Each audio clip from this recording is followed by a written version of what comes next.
Primera estación, el podcast de estacionpacífico.com con Miguel Ángel Vargas. Es traído a ustedes por La Marina, va con tu estilo, Cervecería de Colima, nos gusta mucho ser de aquí, y Kiosco, celebremos lo nuestro. Noticias, entrevistas, análisis, opinión, todo lo que necesitas saber para comenzar tu día en Colima. Primera estación, el podcast de estacionpacífico.com con Miguel Ángel Vargas. Comenzamos. Este fin de semana pues se dan ciertos hechos, ciertos movimientos, ciertos pronunciamientos que comienzan a dibujarnos el escenario electoral que se enfrentará en el estado de Colima para la madre de todas las batallas, la renovación de la gubernatura del estado. Tendremos una crónica puntual de lo acontecido este fin de semana. Primero, en el cierre de actividades de Indira Vizcaíno como delegada de programas para el desarrollo del gobierno de México aquí en el estado de Colima, que el día viernes tuvo la visita del director general del Instituto Mexicano del Seguro Social, el chiapaneco Zoé Robledo, que estuvo aquí e hizo un anuncio importante respecto a el hospital abandonado por más de 25 años, allá en el puerto de Manzanillo. Se va a demoler y se va a reconstruir.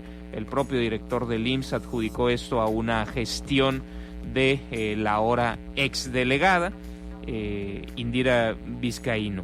Bueno, eso fue el día viernes, todavía una jornada de actividades. Hoy es 31, era 30 de octubre.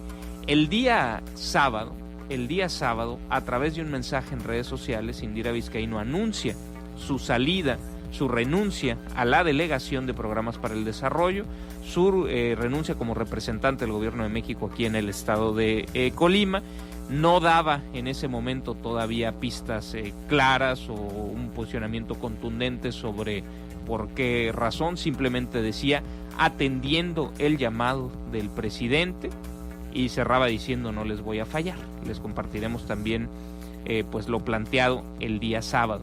Ese día sábado más tarde se emite también un comunicado de la propia delegación de programas para el desarrollo donde se anuncia la salida de Indira Vizcaíno y la llegada de quien hasta ese momento fungía como subdelegada en la misma dependencia, Guadalupe Solís. En esa comunicación oficial hay pronunciamientos de Gabriel García, el coordinador general, el coordinador a nivel nacional de los superdelegados, pues anunciando la salida de Indira Vizcaíno, la llegada de Guadalupe Solís a la delegación y bueno, también tenía palabras elogiosas para la saliente y para la entrante en este puesto, y también les tendremos los detalles sobre esos planteamientos. Y ya el día de ayer, domingo 1 de noviembre, que además de ser Día de los Santos Inocentes, pues es también una fecha importante en términos políticos para el estado de Colima, porque ahí se da la toma de protesta, es decir, de ayer en un año será el cambio de sexenio, el cambio en la titularidad del Ejecutivo Estatal. Y bueno, tomando esa fecha, tomando también, recordando que 41 años atrás la primer mujer gobernadora rindió protesta aquí en el estado de Colima, la propia Indira Vizcaíno emite un mensaje donde ya deja claridad, donde oficializa cuál es su proyecto político y dice quiero ser gobernadora, y da una explicación pues de cómo ve el estado, de las problemáticas que enfrenta y de lo que la lleva a tomar esta decisión. En un mensaje también difundido a través de sus redes sociales de unos 5 minutos de duración, pues ya deja claro que su interés es buscar la gubernatura del estado. Eso es parte de, estos son los elementos de esta crónica que, como les decía, de alguna manera marca pues ya un arranque más movido, más en términos prácticos del proceso electoral, de ir configurando el escenario que se enfrentará para la renovación de la gubernatura del estado. Así es que tendremos la crónica de lo sucedido alrededor de estos anuncios de la hasta el día sábado delegada del Gobierno de México en el estado de Colima. Y es importante porque, bueno, no solamente porque hay un cambio en quién representa al Gobierno de México en el estado, es importante porque Morena en todas las encuestas aparece como el más probable triunfador de la lucha por la gubernatura.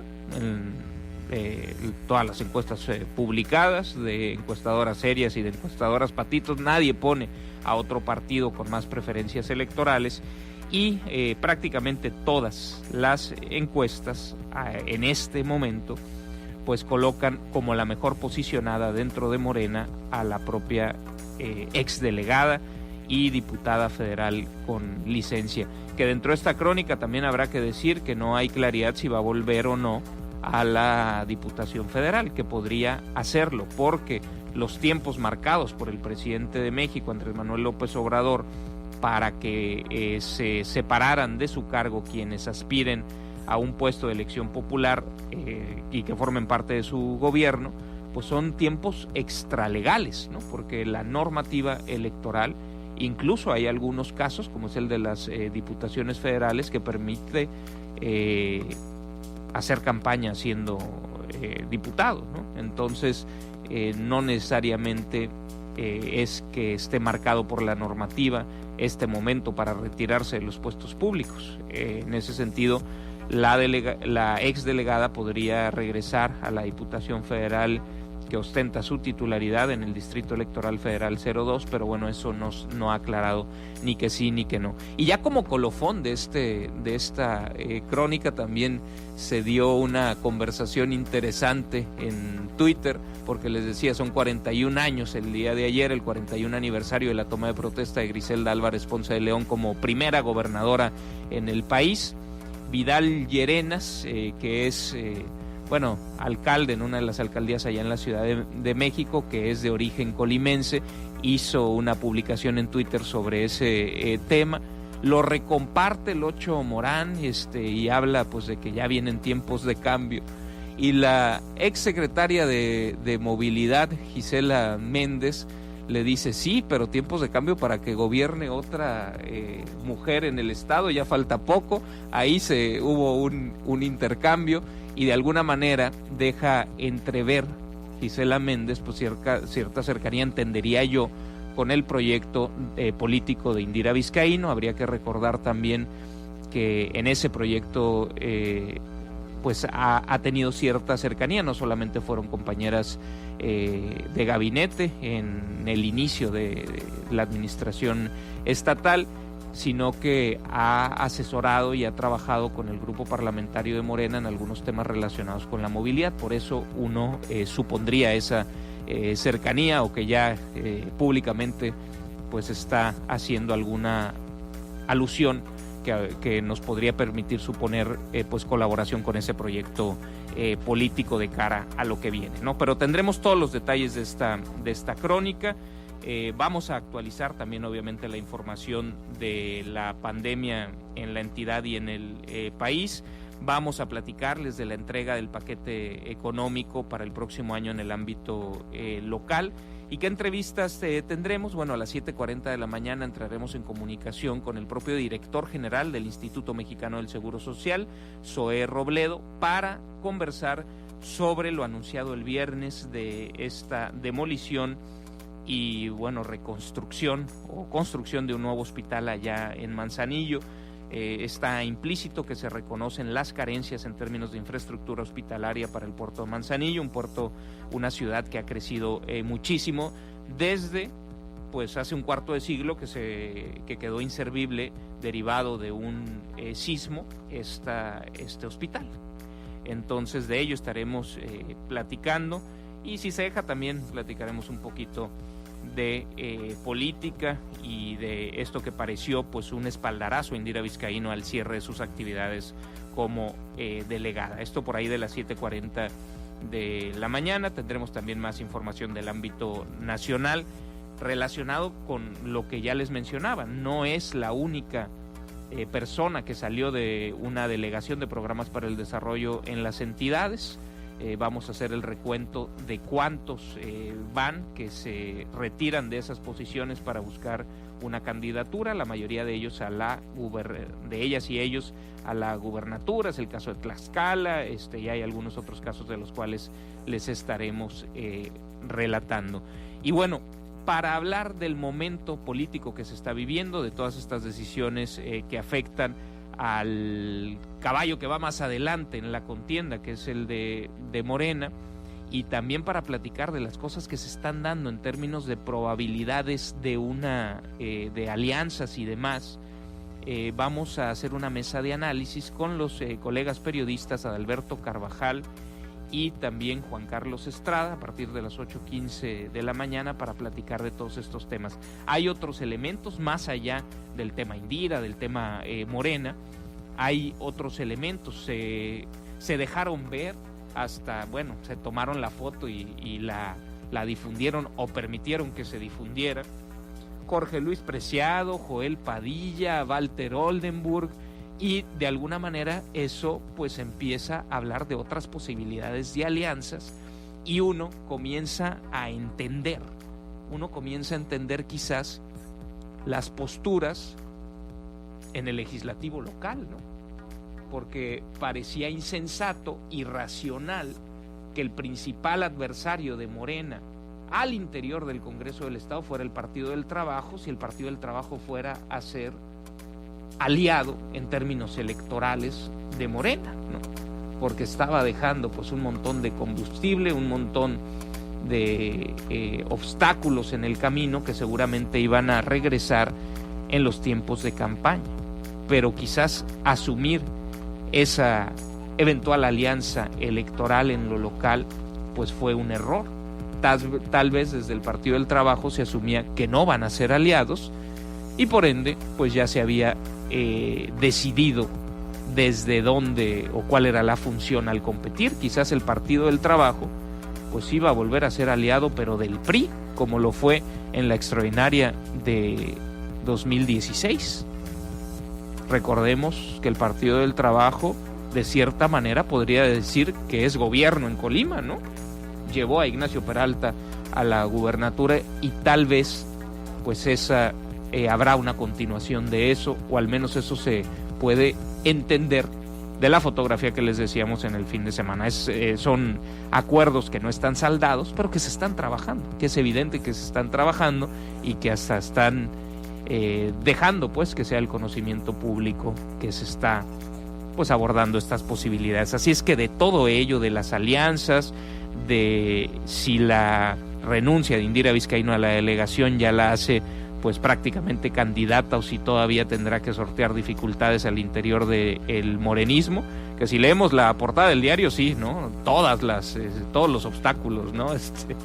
Pero bueno, ya, no opines, Miguel Ángel, del trabajo periodístico de otros. Estos son los temas de los que vamos a platicar. Muy grillo pues va a estar el programa de hoy. De ello estaremos conversando ampliamente, como les decía, con los colegas periodistas Alberto Carvajal y Juan Carlos Estrada.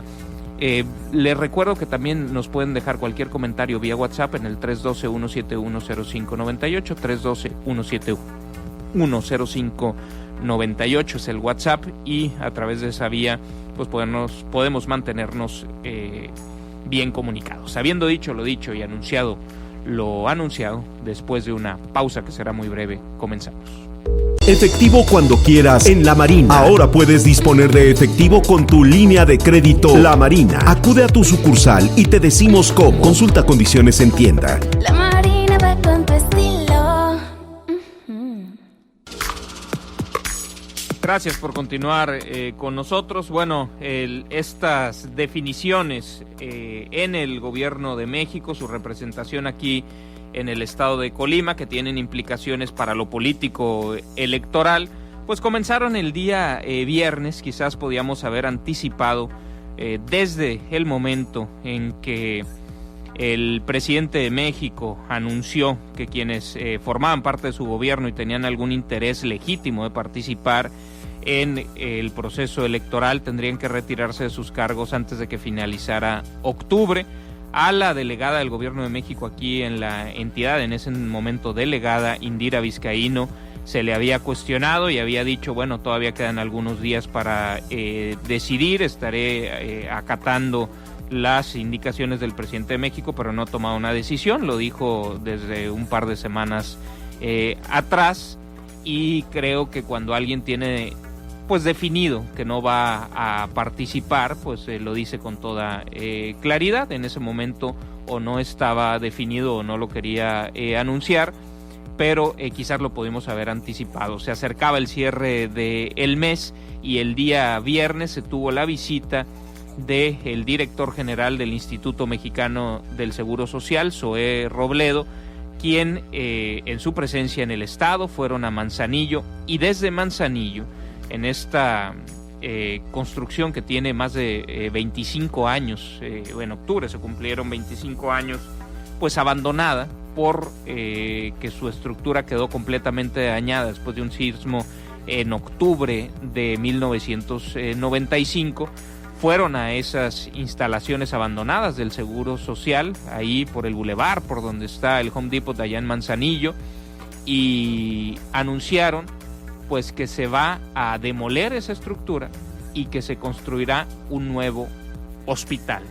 El titular del Instituto Mexicano del Seguro Social detalló que en la próxima sesión del Consejo Técnico del IMSS se girará la instrucción de cancelar cualquier propuesta de vender esas instalaciones abandonadas. Dijo que se había contemplado en diversos momentos la venta de ese inmueble, que lo cual iba a ocasionar también un daño patrimonial, porque decía cuando se intentó vender se quería vender demasiado barato, y que se harán esfuerzos para construir un nuevo hospital que vendría a fortalecer la oferta en cuanto a servicios de salud para la derechohabiencia del Seguro Social, lo que se tiene en Manzanillo con el Hospital General de Zona número 10 allá con sede en Manzanillo. De acuerdo al director del IMSS, el antiguo hospital se comenzó a construir a finales de la década de los 70, entró en funciones en la década de los 80 y 15 años después, en 1995,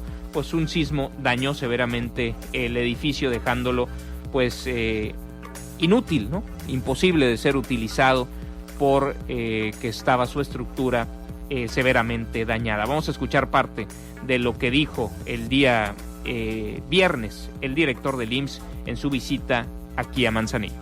La verdad, desde hace tiempo la diputada Indira, como delegada del gobierno federal en este estado, estuvo platicando con nosotros, insistiendo en que, bueno, buscáramos una solución. Vino un equipo aquí con el arquitecto Delgado, con nuestro representante, con el doctor Javán, y empezamos a buscar soluciones. Yo les quiero anunciar que en la próxima sesión del Consejo Técnico vamos ya a cancelar esa idea de que lo debemos de vender. Lo que debemos de hacer aquí es otro hospital, más infraestructura. Y también lo que estamos buscando es mejorar la infraestructura del 10, del hospital actual de Manzanillo, y complementarla con infraestructura en este lugar. Tendrá que pasar por un proceso de demolición. Las demoliciones son a veces complejas, complicadas, pero son necesarias para que entonces recuperemos el espacio y recuperemos también el número de camas que desde hace 25 años pues se vio comprometido aquí en Manzanillo.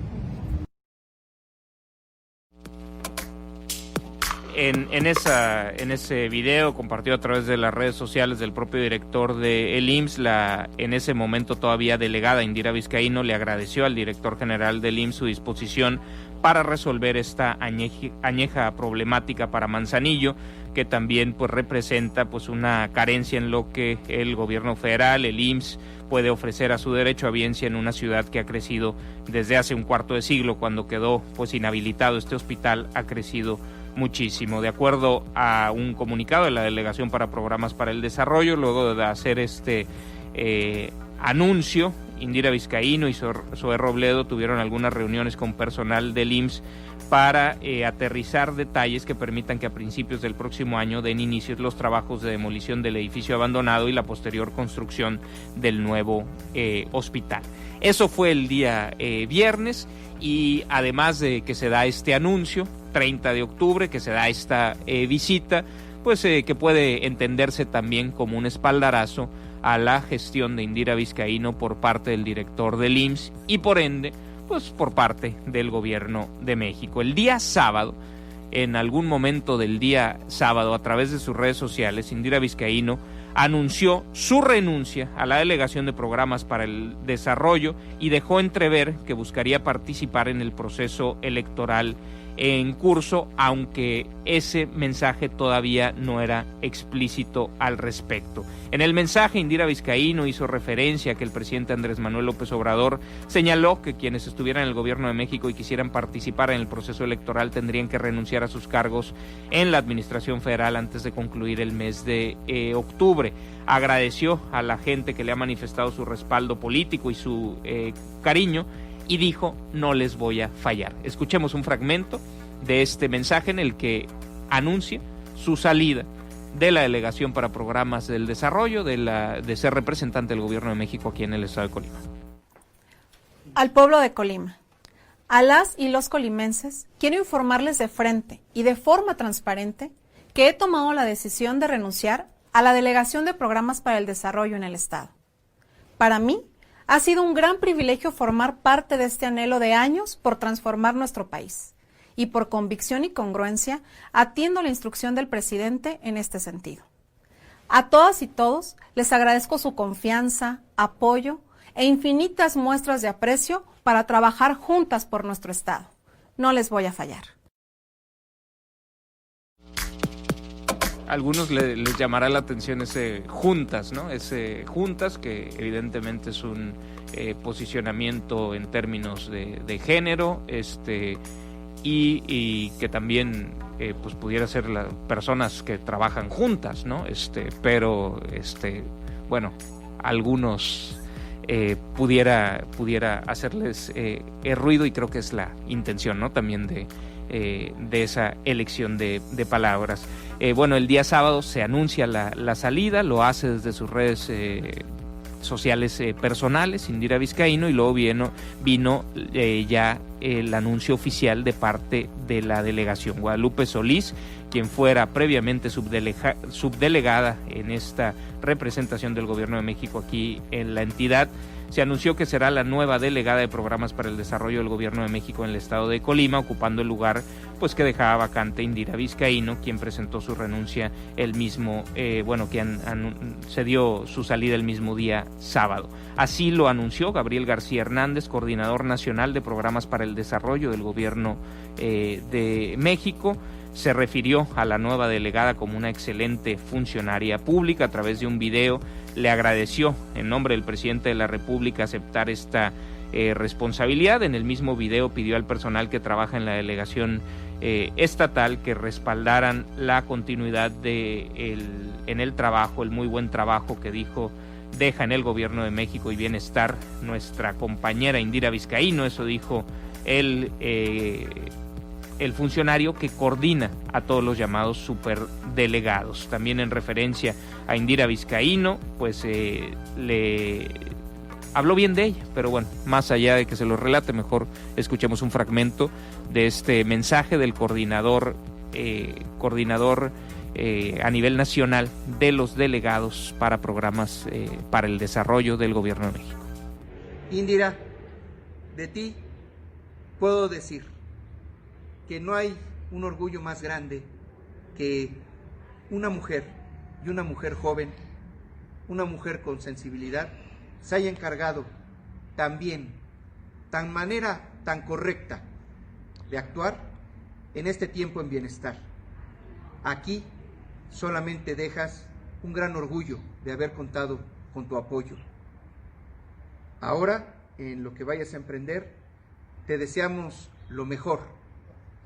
De una cosa estoy seguro: Colima necesita mujeres como ustedes.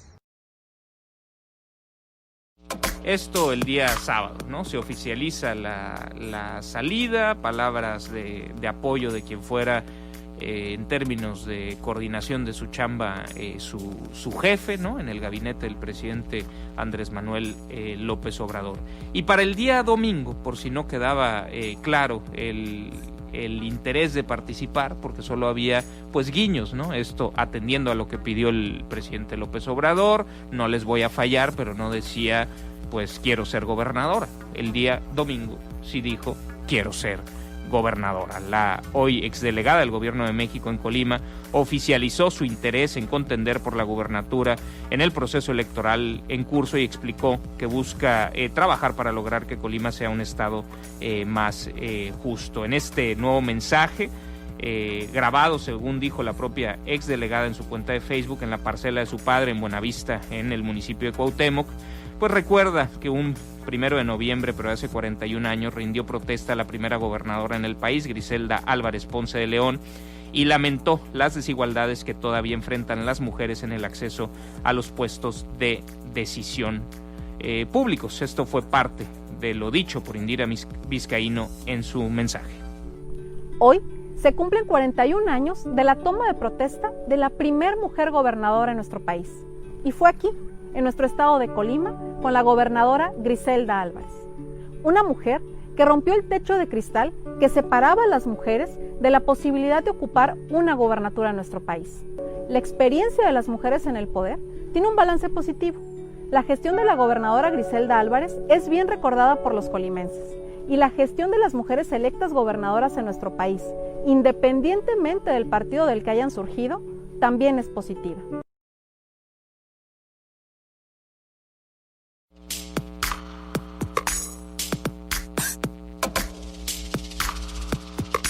Hacía una referencia pues a la participación de las mujeres en política, hacía una referencia a la primera mujer gobernadora en nuestro país, que sucedió hace 41 años, su toma de protesta aquí en el estado de Colima. También se dijo motivada porque en sus recorridos por el estado encuentra a gente dispuesta a darlo todo para mejorar las condiciones de Colima. Escuchemos otra parte del cierre de este mensaje, donde Indira Vizcaíno asegura que quiere ser gobernadora. Yo crecí cerca de la política, en la izquierda. Tengo recuerdos desde la campaña del 94 con el ingeniero Cárdenas. Yo apenas tenía 7 años. Sí, de niña soñé con ser presidenta y gobernadora, pensando que desde ahí se pueden hacer cosas buenas.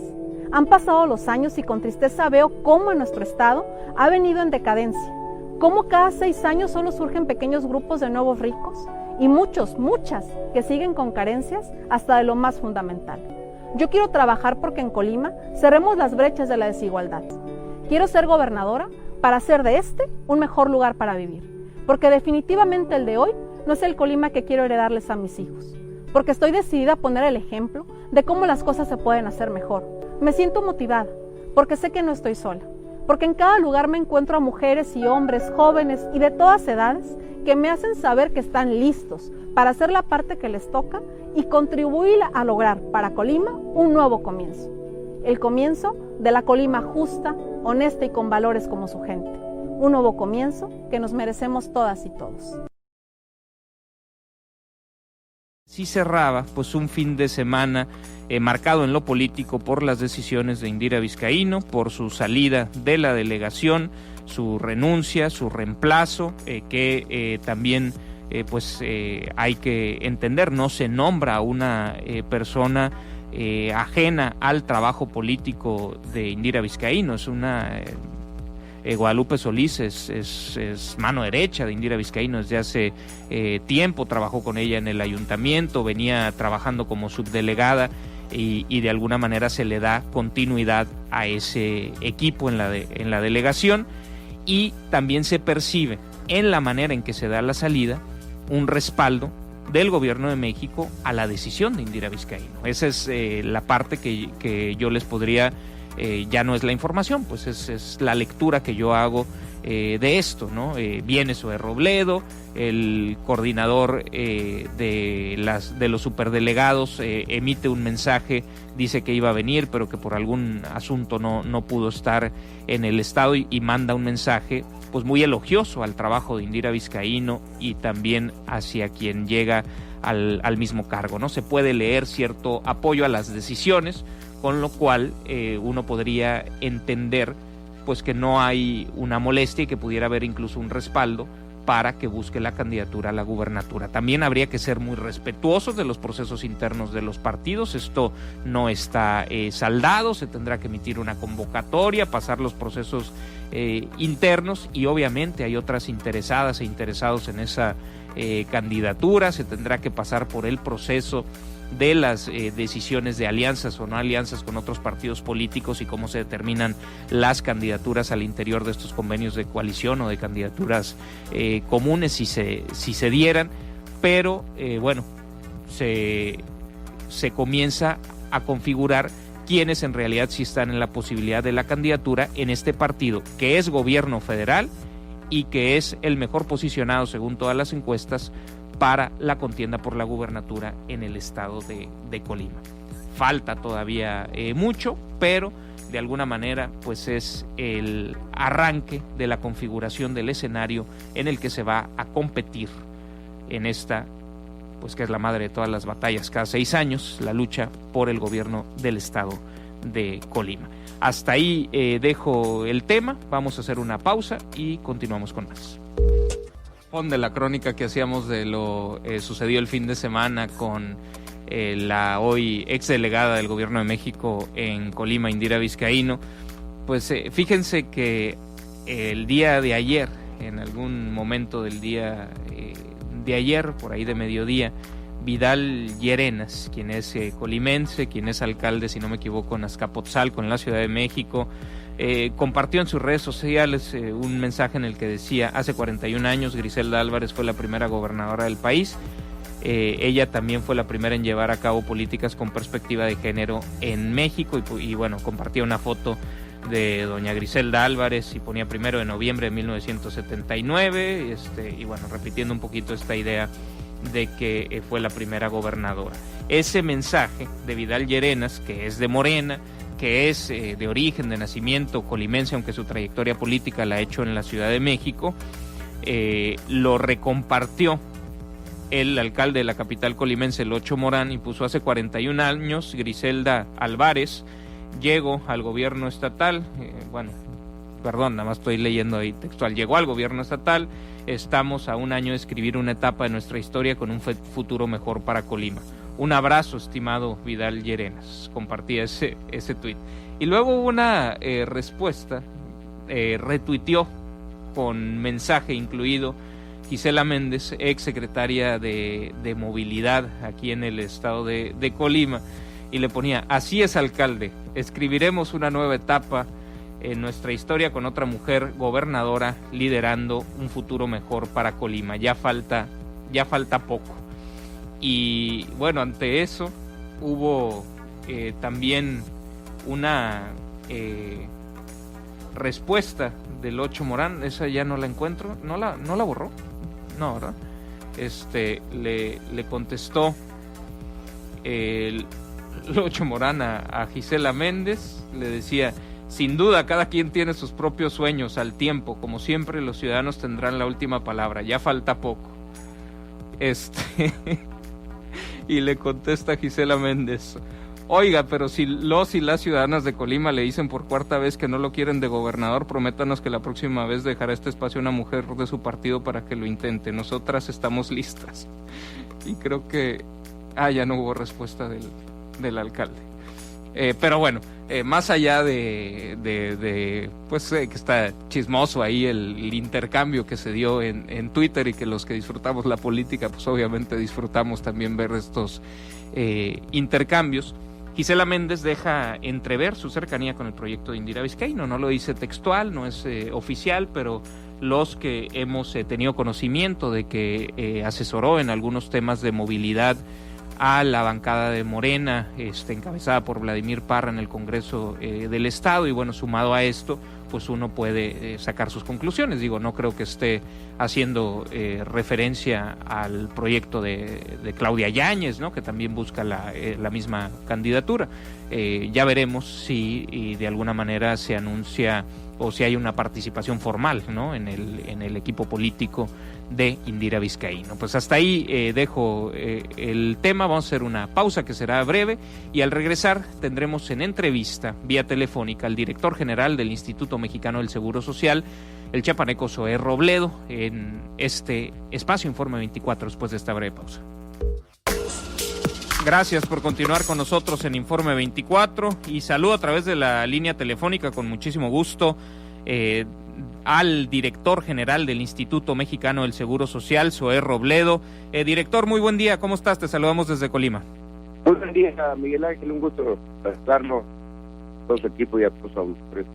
El día viernes estuviste en la entidad y se hace un anuncio importante, hacías en ese momento referencia a las gestiones realizadas por la delegada Indira Vizcaíno. Cuéntanos un poquito de cómo se toma esta decisión que entiendo todavía se tiene que oficializar en el Consejo Técnico para pues esta infraestructura que estaba abandonada porque no tiene las condiciones estructurales para ser utilizada después de un sismo de hace un cuarto de siglo. ¿Cómo se tomó esta decisión de demoler y construir un nuevo hospital? Bueno, efectivamente, después de revisar todos los antecedentes, la historia de este hospital en Manzanillo, que estuvo en funcionamiento durante 15 años, pero lleva 25 desde el sismo de octubre del 95, 25 años en esas condiciones. Pues en 2011 se había intentado hacer una enajenación, venderlo, vaya, que el Seguro Social lo vendiera, pero en unas condiciones muy desfavorables para la institución, a un precio que no es, aunque hubiera sido el avalúo de Insabi, no hubiera sido lo que corresponde según el desarrollo y el crecimiento del propio puerto de Manzanillo. Varias veces intentó hacer esta enajenación y varias veces quedó desierta, por lo cual lo que decidimos fue tener este proceso, y eso es lo que se va a oficializar en el próximo Consejo Técnico, que el proceso de enajenación se suspenda y se inicie nuevamente todo lo que tiene que ocurrir para hacer un proyecto y hacer una instalación hospitalaria ahí. Hay una opción que es complementar las actuales capacidades del hospital número 10, haciendo una parte de la consulta en este nuevo hospital, pero es una de las cosas que se tienen que analizar y calcular muy bien, justo para que no haya nuevamente un problema que haga esperar tanto a la gente de Manzanillo y a nuestra derechohabiencia por un nuevo hospital. En este anuncio hay un reconocimiento implícito de carencias en lo que puede ofrecer a la derechohabiencia en este municipio que ha crecido tanto, que es Manzanillo, en el que está ubicado el principal puerto del país. Sí, claro, es algo que desde la 110 Asamblea del Seguro Social establecimos. A veces una desinversión histórica en el Seguro Social. La derechohabiencia sigue creciendo, pero no crece así el número de especialistas que se forman en el instituto, los que se contratan, el número de camas y el número de consultorios, de quirófanos que tenemos para la atención de la derechohabiencia.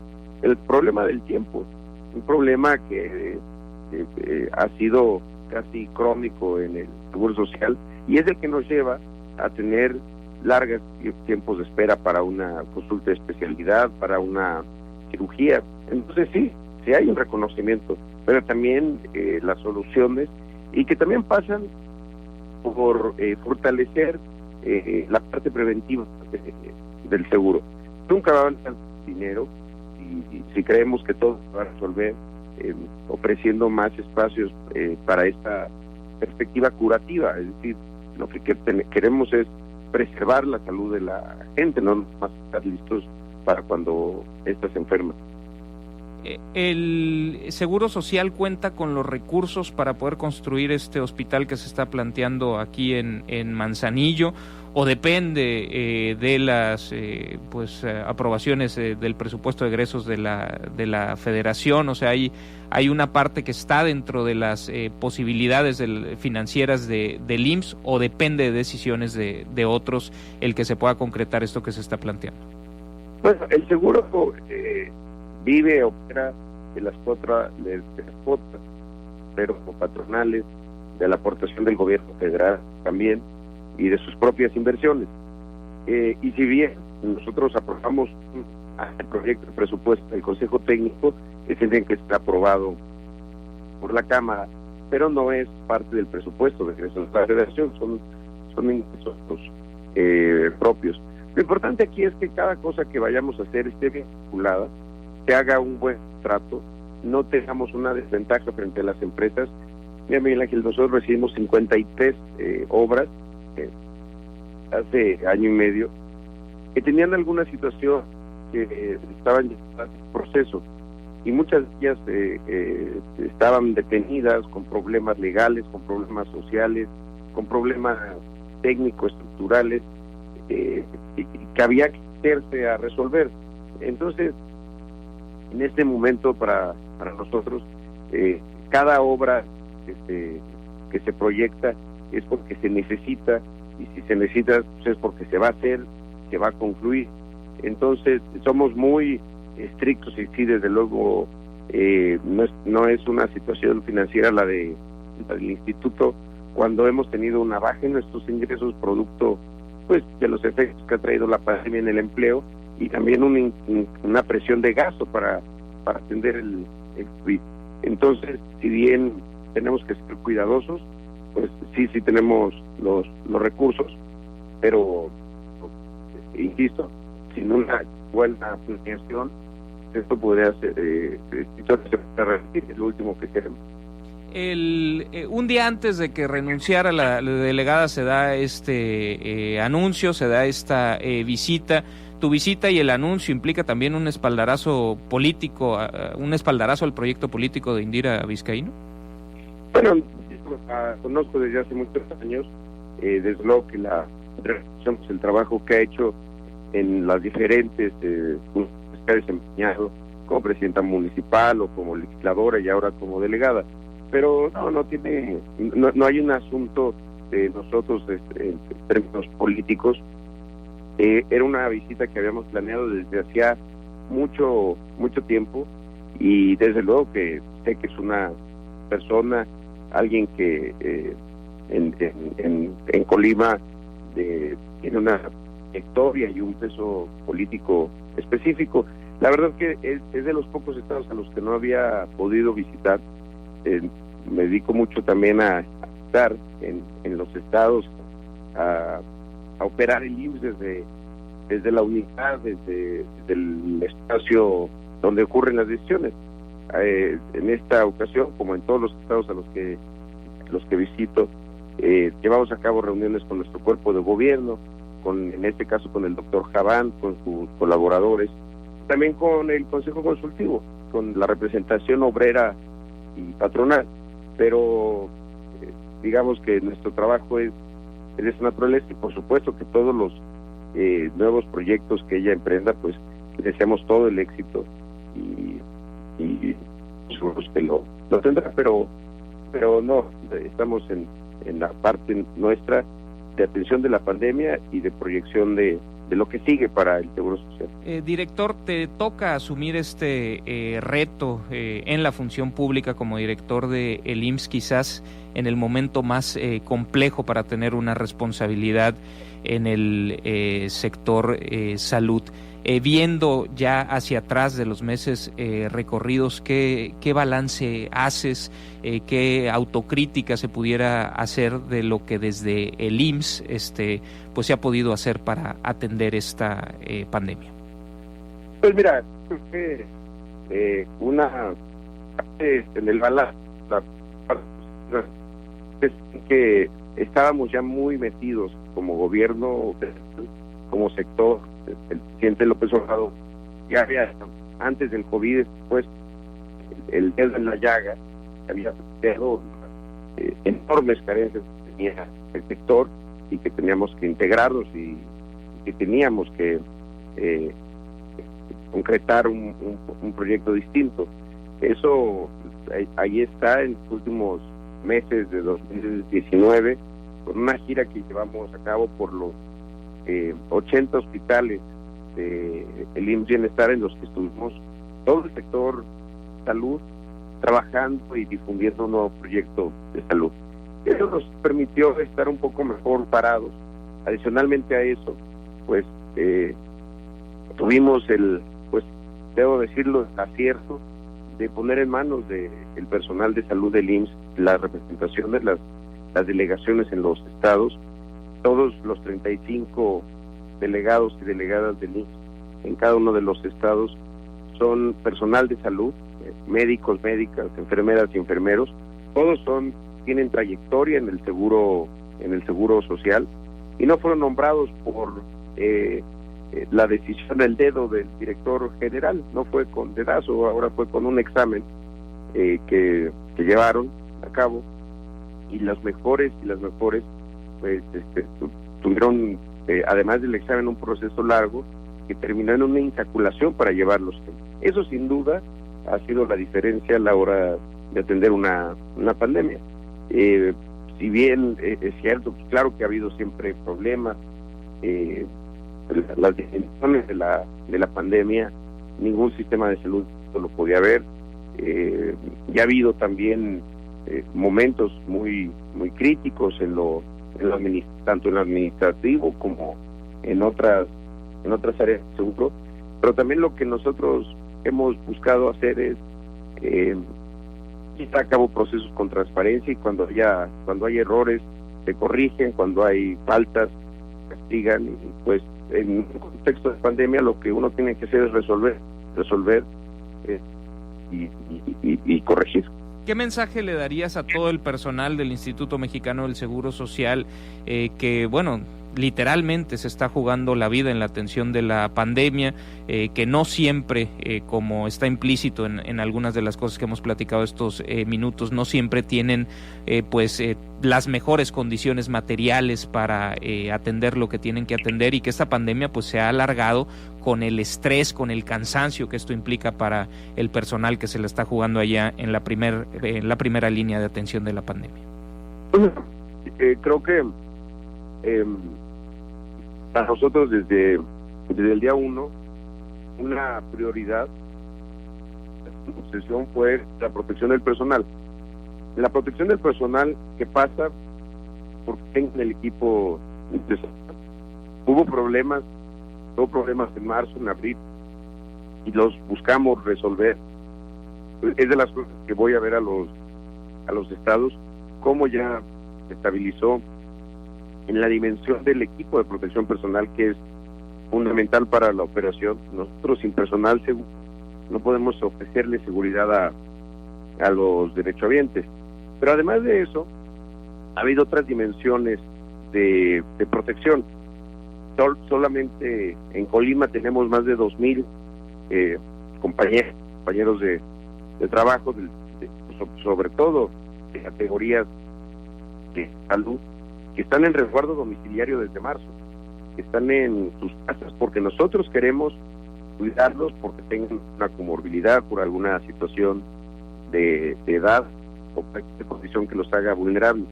Eso ha significado que hemos contratado muchísima gente. En Colima nada más hemos contratado más de 600 personas para ayudarnos a sustituir a las personas que están en resguardo domiciliario, y también por las carencias históricas. ¿Tienes el dato de Colima de cuánta gente está en resguardo domiciliario?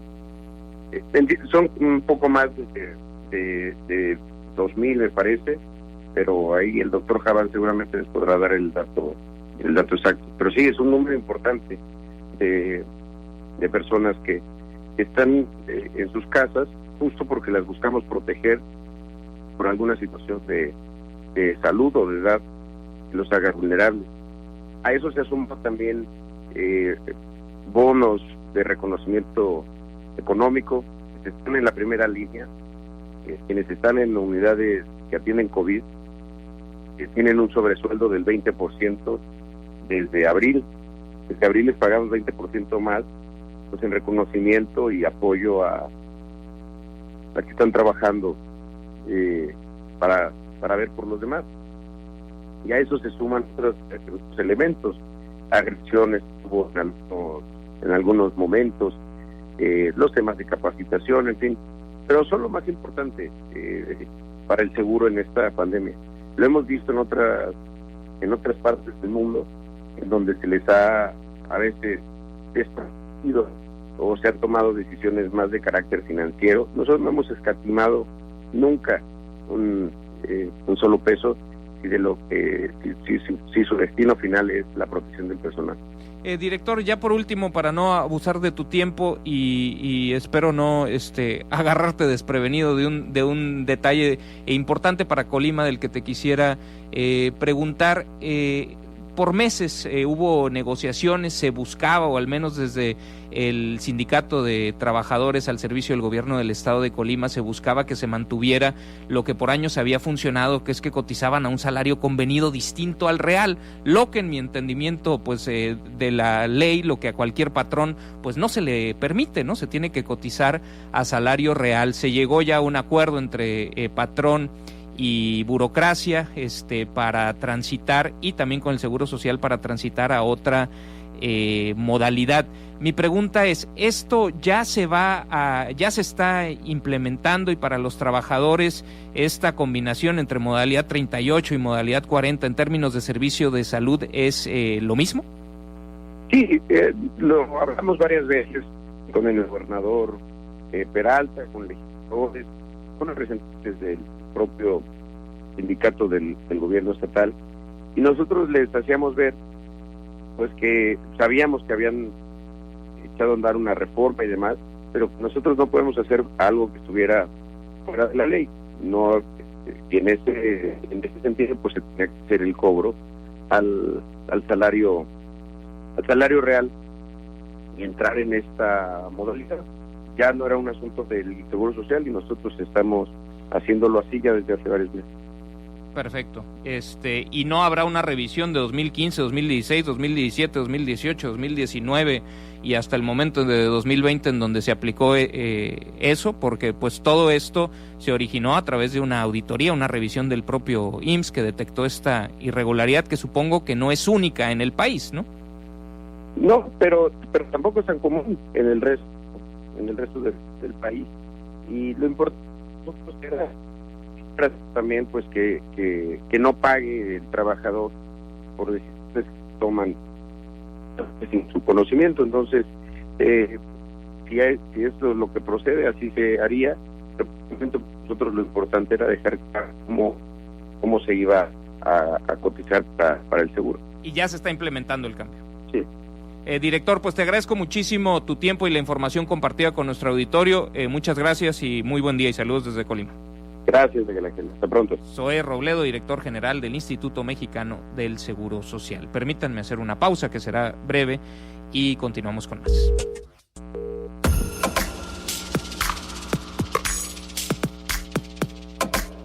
Gracias por continuar con nosotros. Bueno, nos toca actualizar la información sobre la pandemia. Primero comenzaría con el ámbito nacional, donde el día de ayer se actualizó y se dio a conocer pues de la ocurrencia de 4,430 nuevos casos de COVID registrados en la estadística oficial en las últimas 24 horas, según la actualización de la Secretaría de Salud presentada a las 19 horas del día de ayer de la Secretaría de Salud del Gobierno Federal. Con estos 4,430 nuevos casos se llega a un total acumulado de 929,392 casos a lo largo de la pandemia. Se estima que 5% de ellos, 50,981, se encuentran activos en este momento.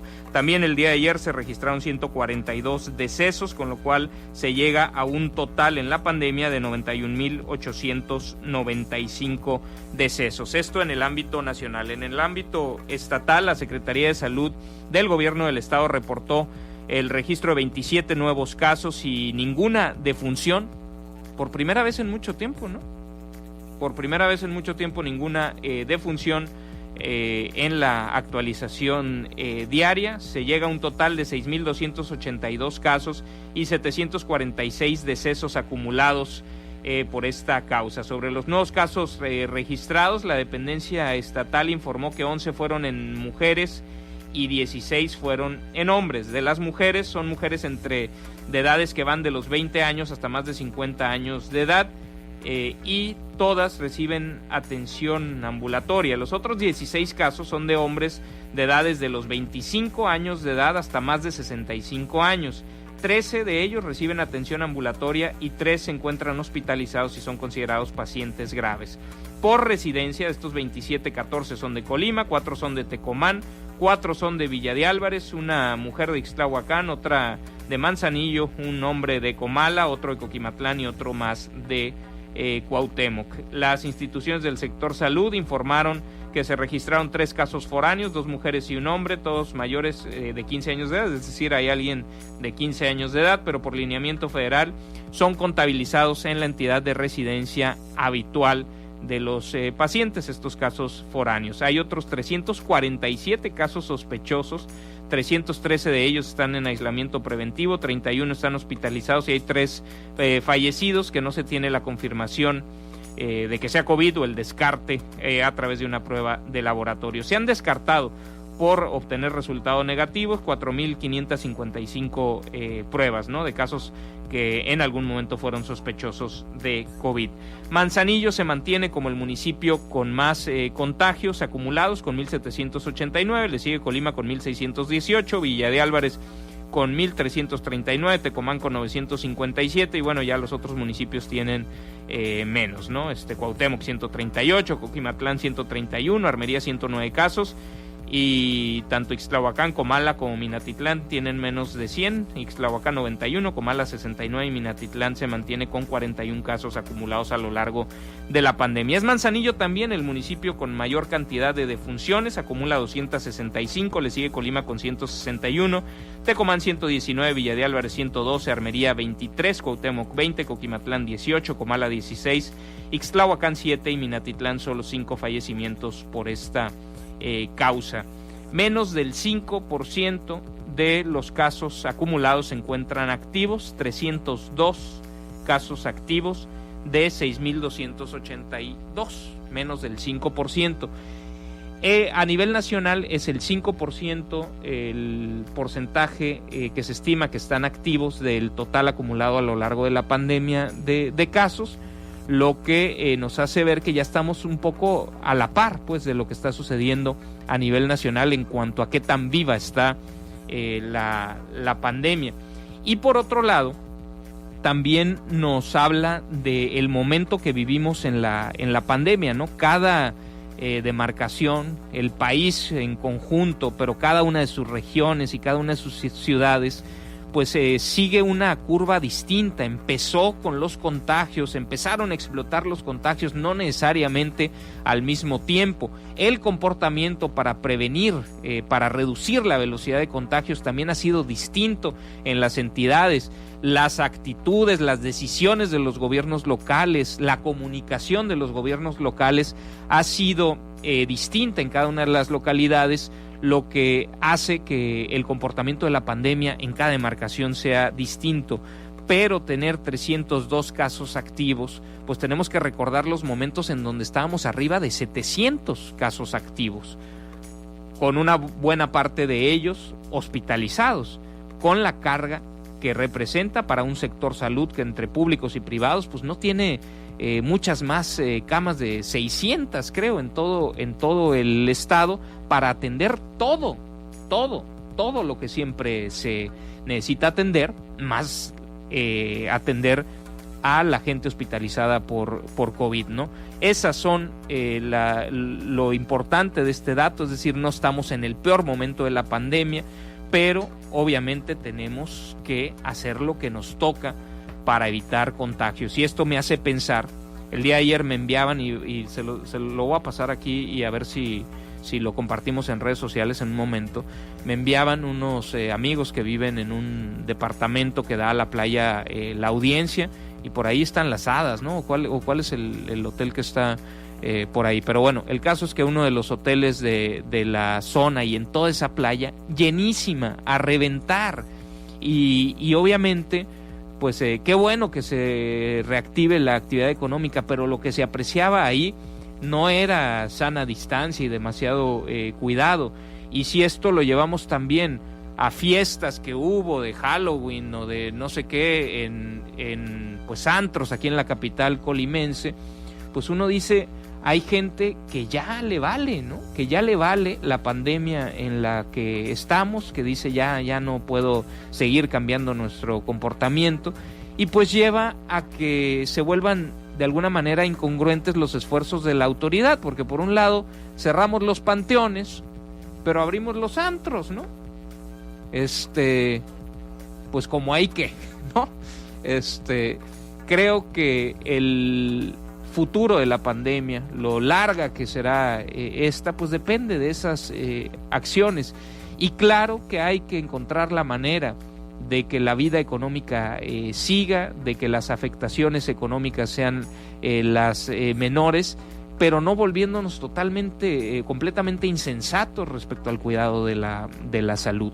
Claro que tendremos que aprender a convivir con esto en el mediano plazo hasta que no tengamos una vacuna producida y distribuida de manera generalizada, y todavía tenemos que seguir cuidando a los nuestros. Quizás algunos les hemos ya perdido un poquito el miedo al COVID, pero los que tenemos pues padres y madres que ya son mayores, algún familiar que tiene alguna comorbilidad o que padecemos enfrentamos la vida con alguna comorbilidad, pues obviamente los riesgos son mucho mayores, ¿no? Y por más que ya nos hayamos acostumbrado a estos miedos, los riesgos no se han ido, pues los riesgos de que el COVID te mate no se han ido.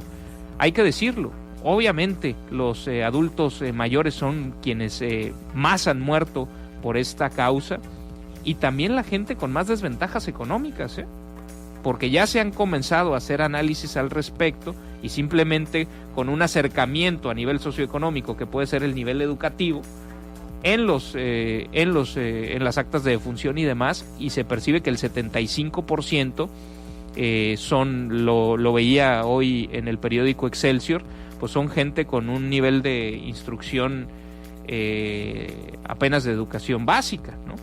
Entonces eso nos dice un poco de qué sectores están poniendo los muertos en esta pandemia. Así es que creo que por solidaridad con el resto de la sociedad tendríamos que ser pues más precavidos y más sensatos. Y saludos a la gente de Manzanillo que nos enviaba sus preocupaciones, que grababan estos videos por sus preocupaciones de la insensatez de la gente, ¿no?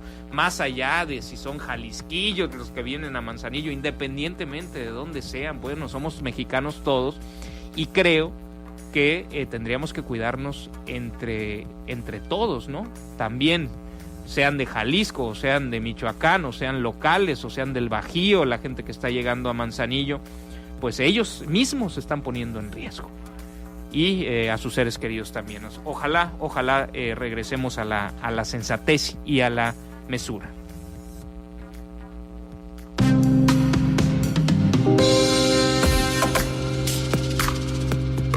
Y el día viernes el Congreso local, los diputados locales recibieron la propuesta de paquete económico para 2021 presentada por el gobierno del estado de Colima. Incluye el presupuesto de egresos del estado, además de las respectivas leyes de Hacienda, el tabulador para el pago de impuestos y bueno, también los proyectos de presupuesto de los organismos autónomos. El paquete presupuestal fue entregado por el titular de la Secretaría de Planeación y Finanzas, Carlos Arturo Noriega García, a quienes presiden la Comisión de Gobierno Interno y la Comisión de Hacienda, Presupuesto y Fiscalización de los Recursos Públicos, es decir, el diputado del PT Carlos César Farías y el diputado morenista Julio Anguiano. De acuerdo con el comunicado del Congreso del Estado, el secretario Noriega indicó que el presupuesto de egresos estima un total de 17,474 millones de pesos, misma cantidad de ingresos estimados para el siguiente año fiscal, lo que representa un decremento de 1.32%, equivalente a 232.7 millones de pesos respecto al presupuesto avalado para 2020, considerando la inflación y sin la incorporación de nuevos impuestos ni elevar tasas de los ya existentes, además de que se mantienen los subsidios e incentivos fiscales planteados para el año fiscal en curso. Asimismo, se expuso que las participaciones e incentivos económicos provenientes del presupuesto federal observan una disminución para Colima de 7.36%, es decir, de 432 millones de pesos menos que el proyecto de presupuesto de la Federación del presente año.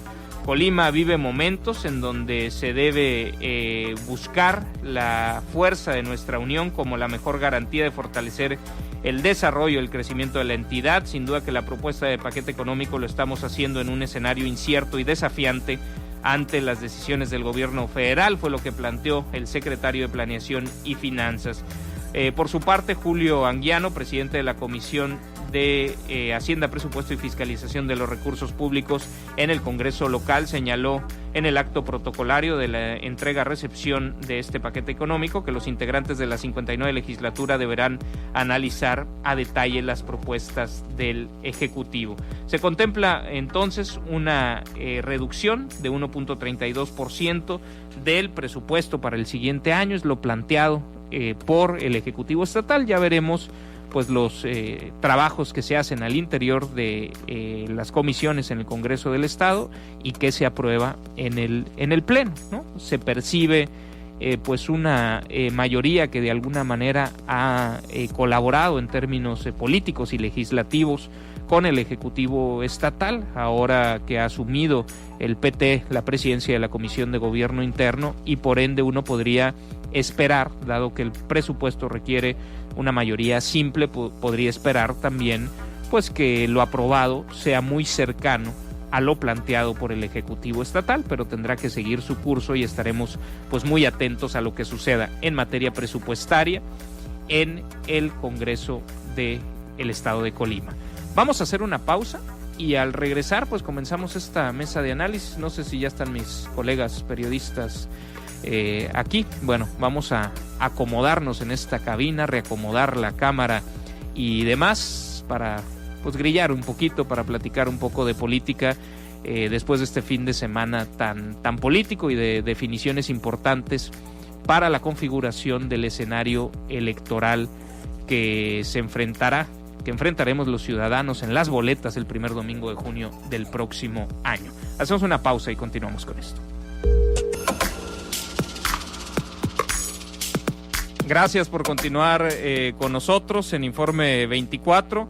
Y bueno, con muchísimo gusto saludo en un momento que creo que pues empiezan a darse pasos para entender el escenario que vamos a tener en este proceso electoral, que en términos formales ya arrancó. Y bueno, me acompañan para platicar un poco sobre estos temas los colegas periodistas, y saludo a Juan Carlos Estrada. Juan Carlos, bienvenido, ¿cómo estás? Bien, gracias Miguel Ángel. Buenos días, Adalberto. Adalberto Carvajal, bienvenido. Buenos días. Oye, pues estamos aquí tratando de conservar la distancia, haciendo malabares para conservar medio la sana distancia, salir a cuadro. No, es así, ¿eh? Bueno, aquí estamos haciendo una pequeña concesión. Una sana distancia austera. Cubrebocas, y hay cierta inmunidad de rebaño aquí en este espacio. Bueno, nada más espero que nada más se puedan contagiar entre ustedes.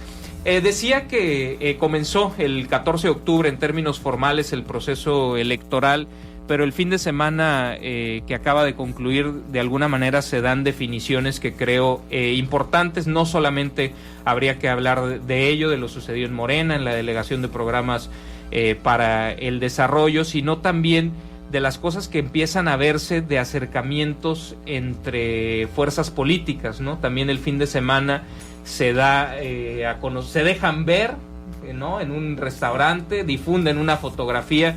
Pues PAN y PRI ya habían dicho que estaban platicando, ¿no? PAN, PRI, Nueva Alianza y PRD, pero se suma a esto el PT con una fotografía en la que aparece con Jorge Luis Preciado, con Walter Oldenburg, el senador Joel Padilla, y bueno, es otro de los temas que quisiera tocar con ustedes. Pero bueno, para no echar tanto rollo introductorio, Juan Carlos, ¿tú qué destacarías de este fin de semana, de las decisiones anunciadas por Indira Vizcaíno? ¿Te tomó por sorpresa? ¿Era algo evidente que ya veías venir? Cuéntanos cómo lo ves. Bueno, si el mes de septiembre el presidente López Obrador dio como plazo todo octubre a sus funcionarios, a los funcionarios federales que quisieran participar en el proceso electoral, cuya jornada electoral es el primer domingo de junio del próximo año, pues estaba cantado que Indira iba a renunciar a su cargo como superdelegada o como delegada de los programas federales del gobierno federal. Creo que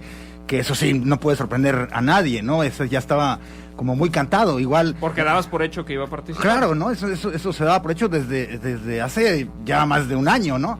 Entonces creo que a nadie se puede llamar sorprendido de esta renuncia. Incluso a mí me sorprendió que lo dejara hasta el final. Yo creí que lo iba a hacer antes.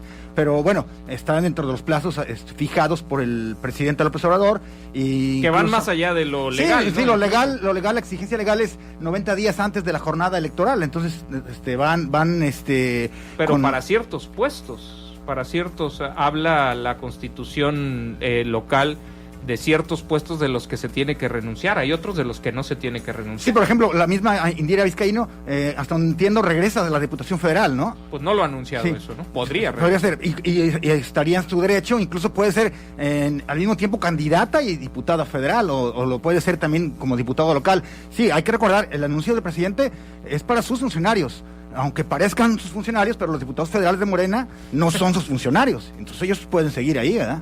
Claro. Adalberto, ¿tú cómo ves lo sucedido este fin de semana? ¿Cuál sería tu comentario para empezar a entrar en discusión? Pues sí, estaba cantado, corresponde a esta narrativa que se fue construyendo del destape de Indira, ¿no? Como candidata oficial del López Obradorismo. Ella, desde el momento que fue designada delegada federal, pues también asumió una figura creada por López Obrador en un nuevo folclore político, ¿no? Que yo he llamado el adelantado, la figura del adelantado o la adelantada en este caso, que es pues anteponer a la opinión pública a un funcionario federal que va a llevar como misión ser el candidato de la 4T en el estado respectivo. Y O sea, lo que nos estás diciendo es desde la configuración del puesto, tú ves una intencionalidad de proyectar políticamente eso estaba muy cantado en la figura de los superdelegados, en la comunicación política que se ha hecho estos días de la lista de delegados que sí tienen viabilidad y los que les dijeron ni te metas porque tú no tienes el aval. En la lista de los que estaban palomeados está Indira Vizcaíno. Y bueno, este puesto de adelantada suponía un riesgo muy grande, que era todo aquello que el tapadismo pretendía evitar, precisamente, que era el linchamiento, es decir, poner en la mira al aspirante y que todo el mundo le tirara al negro, que fue el caso de Indira Vizcaíno. También evitar la cargada. Cuando nadie sabía quién iba a ser el candidato, pues no podía haber cargada hasta que se venía el destape. Y también de alguna manera cuidar al candidato de tener que hacer amarros demasiado pronto para su candidatura, sino que ya una vez que estaba investido era cuando hacía todos los amarres, y eso le quitaba cierta presión para hacer compromisos, ¿no? En contraparte, pues la figura del adelantado pues supone muchos riesgos, y era pues una especie de apuesta macabra de López Obrador, como suele hacerlas, ¿no? Si aguantas, tú vas a ser la candidata, es un poco el mensaje en este caso esta delegada. Y pues vamos a ver si aguantó, ¿no? Vamos a ver cómo llega al proceso interno de la coalición, porque aparentemente, y esa ha sido la promesa, se va a decidir por encuestas. Y bueno, una de las grandes preguntas que quedan es si se tiene o no se tiene el aval de Palacio Nacional para buscar la candidatura, y si está, como dices, palomeado, porque y si es que esté palomeado para buscarlo o está palomeado que va a hacer. Son las preguntas que seguramente en los equipos de otros aspirantes y suspirantes se tienen, ¿no? Y para hacer esta pregunta yo me saldría un poquito de de lo local, ¿no? Donde tal vez tenemos más sesgos por lo que conocemos, ¿no? Por lo que pensamos de cada uno de los personajes. Y les preguntaría, ¿Alfonso Durazo va a ser candidato a la gubernatura de Sonora, sí o no? Yo creo que de todos los de los candidatos de Morena, donde va a haber elección a gobernador, yo creo que es el más cantado para ser candidato. Es evidente que él sí, retomando lo que dice Adalberto, él sí tiene la venia presidencial. O sea, los elogios, no sé si desmedidos, pero muy generosos del presidente hacia la labor. Muy generosos para los números, ¿no? Que hay. No, sí, exactamente, para los números que hay, y los elogios tan pues generosos del presidente López Obrador hacia él, pues te indican que pues está dando la indicación, a ver, va a ser, ¿no? Pero creo que nada más ahí hay mucha claridad, al menos una claridad que se refleja en el ámbito nacional. No sé si esa misma claridad en lo local se esté viendo. Creo que en el caso de Indira, a lo mejor la claridad no trasciende al estado de Colima, más allá del estado de Colima, pero creo que también hay cierta claridad, o que la deberían tener los aspirantes o suspirantes de Morena. O sea, si de 30 delegados o 31, perdón, 30, no sé si la Ciudad de México también tenga superdelegado. Sí, de 32 delegados, solo creo 7, ¿no? Son los que renunciaron para buscar la candidatura, se supone, de Morena al gobierno de sus estados. Creo que esos 7, pues es claro que tienen ya, si no la venia, pero pues por lo menos no tienen el veto, ¿no? Bueno, yo creo que sí, entre los otros aspirantes hay uno que ya lo entendió, ¿no? Que fue el Padilla, ¿no? En el momento en que está buscando sumarse a esta alianza contra López Obrador o contra la 4T, pues está claro que ya entendió que esa otra hipótesis que se manejó de las candidaturas de cuota de partido, que en algunos estados les iba a tocar al PT y en algún otro estado al Partido Verde, esa hipótesis por lo menos para Colima no se va a dar, y la prueba está en esa fotografía de Joel Padilla con los cuadros de Anti-4T. Y bueno, este tema de las alianzas también creo que merece un análisis, que profundicemos en él. Yo solamente cerraría entendiendo que estamos tratando de políticas y políticos profesionales.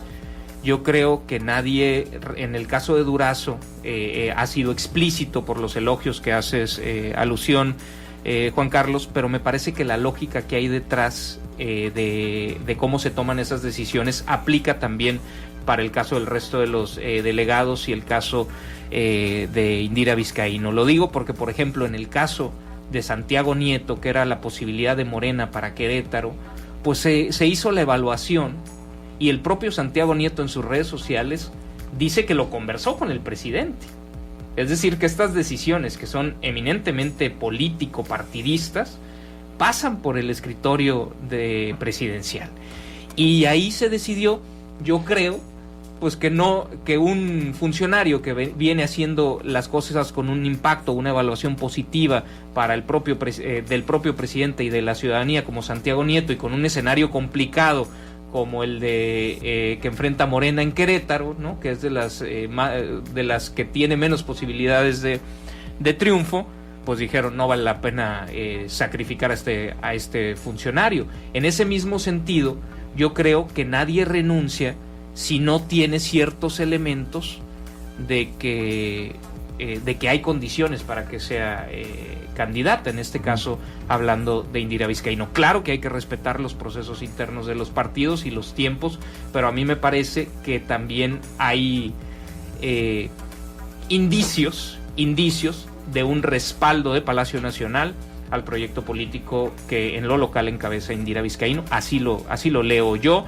Creo que no es casual la visita de Zoe Robledo el último día en funciones. Iba a venir también el coordinador nacional de superdelegados, que a través de un video dijo que había tenido algún problema. Por lo que entiendo el video, no sé si algún problema de salud o qué, pero envía un mensaje muy elogioso a la propia delegada saliente, y pensaría yo que aunque falten los tiempos, aunque falte la encuesta, aunque falte definir alianzas o no alianzas, me parece que de los suspirantes, la otra suspirante, Claudia Yáñez, pues seguramente verán con cierto realismo que hay un espaldarazo a Indira Vizcaíno, así lo veo. Sí, es que yo creo que lo pudiera entender Claudia Yáñez como personaje con militancia morenista.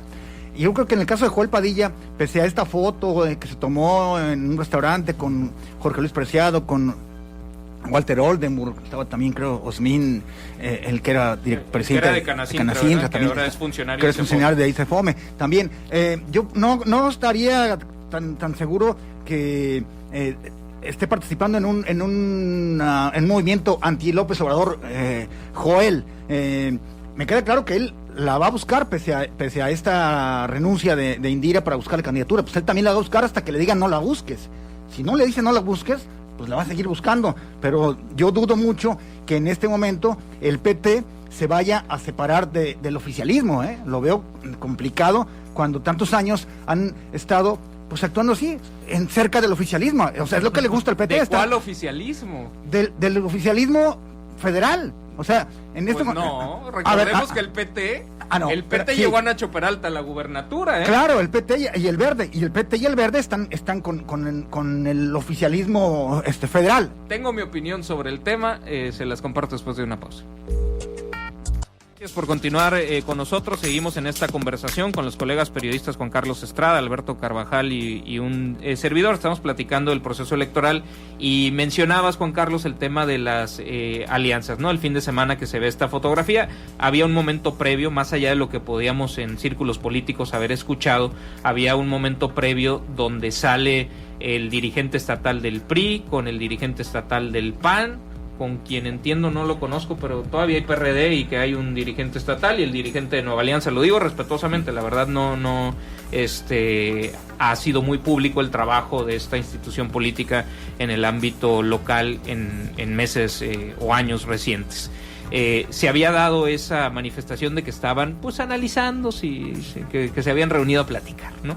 Luego el fin de semana la foto que relatas con Walter Oldenburg, con Jorge Luis Preciado y con el senador Joel Padilla. Pero si nos vamos a lo que ha sucedido en el Congreso del Estado, yo en estos micrófonos muchas veces dije que me parecía un poco insensato o irracional que estuviera siendo el principal adversario del morenismo en el Congreso del Estado quien probablemente iba a ser su aliado en lo electoral, ¿no? O sea, ¿cómo iba a Carlos César Farías del PT ser quien estaba dejando más acusaciones, señalamientos, más gasolina en contra del morenismo y de la 4T en el Congreso del Estado? Y decía, ¿y cómo van a ir después juntos a una campaña? Pero quizás yo partía de una lógica equivocada. Tal vez ellos tienen información de que no van a ir juntos a una campaña. Tal vez eso también, la última apuesta fue el tema de los fideicomisos a nivel federal, y tal vez ahí terminaron de romperse las cosas. A mí me parece que el colofón de eso es esa fotografía del fin de semana donde Joel Padilla pues deja ver que tal vez juega para otro lado, Sí. Algunos me dicen a mí que hasta están pensando en el PT jugar solos, no sé para qué, ¿verdad? Pero ir solos. Y yo recordaría también que el Partido del Trabajo se alió en la extraordinaria con el PRI, la extraordinaria que llevó a José Ignacio Peralta Sánchez al gobierno, ¿no? Entonces tal vez yo lo que percibo es que el PT entiende que no va a ir con Morena en lo local definitivamente, y seguramente tampoco en lo federal. Sí, estiraron demasiado la cuerda, y Joel Padilla no es Carlos César Farías. Es decir, Joel Padilla tiene muchísima experiencia política. ¿Pero se moverá solo Carlos César Farías? No, pero digamos... En el tema del crédito, uno podría pensar que Carlos César Farías no midió bien los tiempos y a lo mejor se estaba jugando con fuego, pero Joel Padilla, en el momento que se toma esa fotografía, es un momento muy preciso, ¿no? No creo que haya sido tantearle el agua a los camotes. ¿Crees que hay una definición? Hay una definición, o hay un mensaje ya, su última apuesta, ¿no?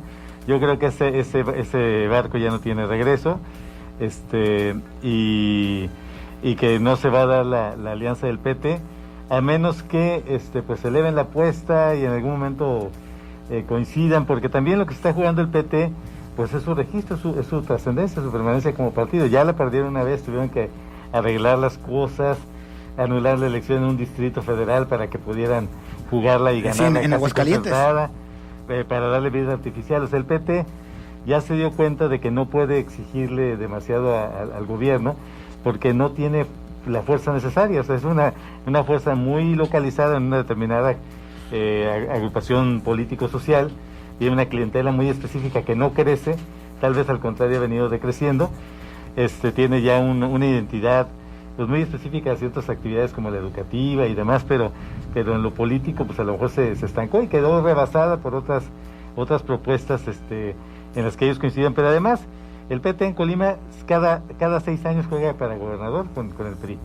O sea, siempre hacen esa ambivalencia, ¿no? En lo federal van con la alianza de izquierda. Creo que es la primera vez, en la extraordinaria, creo que fue la primera vez. Pero de facto. Bueno, participa con candidato, ¿Sí? Sí, claro. Pero en el 2015 estaba David Munro y en el 2016 sí postularon a Nacho Peralta. Y antes habían postulado y siempre postulan. Sin ninguna posibilidad de... claro. Sí, hasta antes de la existencia de Morena la única posibilidad era el PRI y PAN. Aquí lo interesante del PT es que si se decide romper con Morena va a ser jugando la carta de la atomización de la izquierda, ¿no? De buscar o sea, hacer el trabajo sucio de restarle votos a la que pudiera ser hubiera sido la coalición cuatroteísta. Habrá que ver qué ocurre eso, pero a mí no me parece que sea casual la fotografía, me parece que sí es una definición y que en el caso específico del Congreso local estiraron demasiado la cuerda. Sí, a mí tampoco me parece que sea casual esa fotografía de la que se ha comentado ya en varias ocasiones, pero tampoco creo que sea... debería ser interpretada como el frena de Colima, incluido Joel Padilla, o incluido el PT. Pero ¿crees que ya está definido que no van juntos con Morena? Eso no lo tendría yo tan claro. No en términos formales, sino en términos de lo que tiene en las mentes, del conocimiento que tienen quienes tomarán esas decisiones. Yo creo que la decisión se va a tomar en el ámbito federal. Y si en el ámbito federal van a ir aliados en el ámbito local y en las 32 entidades federativas. ¿Crees que van a ir aliados en el ámbito federal? Yo creo que sí. Lo de los fideicomisos, claro que votaron en contra. El discurso más duro en la Cámara de Diputados fue de Gerardo Fernández de Noroña, un López Obradorista, no sé si el mayor, pero uno de los más notables López Obradoristas, de los más radicales. Después, en el Senado, se aprueba la Ley Federal de Ingresos, con el voto del PT. Hay que ver cómo van a votar los diputados federales del PT el presupuesto de egresos, cómo lo harán.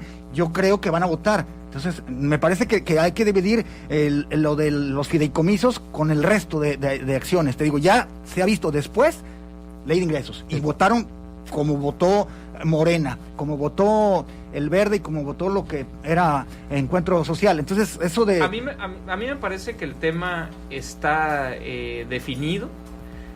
Obviamente faltan los tiempos oficiales, creo que tienen hasta no sé qué momento de noviembre o de diciembre para, dependiendo de si es vía candidaturas comunes o vía convenio de coalición, de registrar la propuesta de convenio ante la autoridad electoral local.